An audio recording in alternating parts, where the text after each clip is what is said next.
Hello everyone, আসসালামু আলাইকুম। সবাই কেমন আছেন? আশা করি সবাই ভালো আছেন। সন্ধ্যা মানেই তো কিছু না কিছু খেতে হবে। না খেলে তো কিছুতেই চলে না। তো কি করব তা ভাবলাম যে পাস্তা ছিল আর একটা নুডলস ছিল।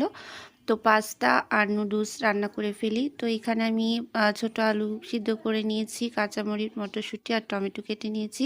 আর পাস্তাগুলো গরম পানি খুব ভালো করে সিদ্ধ করে নিয়েছি। তো এখন আমি তো কড়াইয়ে তেলের মধ্যে আলু সিদ্ধ করে রাখা আলুগুলোকে একটু ভালো করে ভেজে নেব। তো এই তো আমার ভাজা হয়ে গেছে। এখন আমি মটরশুঁটিগুলো দিয়ে দিলাম।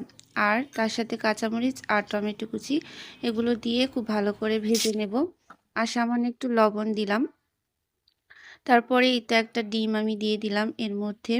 ডিমটাকে দিয়ে একটু সামান্য পরিমাণে লবণ দিয়ে এটা খুব ভালো করে ভেজে নেব। আর একটু যাতে ডিমের গন্ধটা না বের হয়। তো ভালো করে আমি ভেজে নেওয়ার পরে আমি সিদ্ধ করে রাখা হচ্ছে পাস্তা নুডলসগুলো দিয়ে দেব।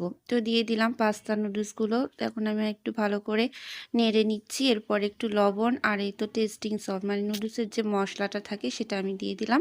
তো এই দেখতেই পাচ্ছেন আমার নুডলসের কালারটা কেমন হয়েছে। আপনারা কে কীভাবে পছন্দ করেন। তো এই তো আমার পরিবেশন করে ফেললাম টমেটো সস দিয়ে। তো এই তো আমার নুডলস তৈরি। তো কার কার ভালো লাগে খেতে নুডলস অবশ্যই সবাই কমেন্ট করে জানাবেন। ধন্যবাদ।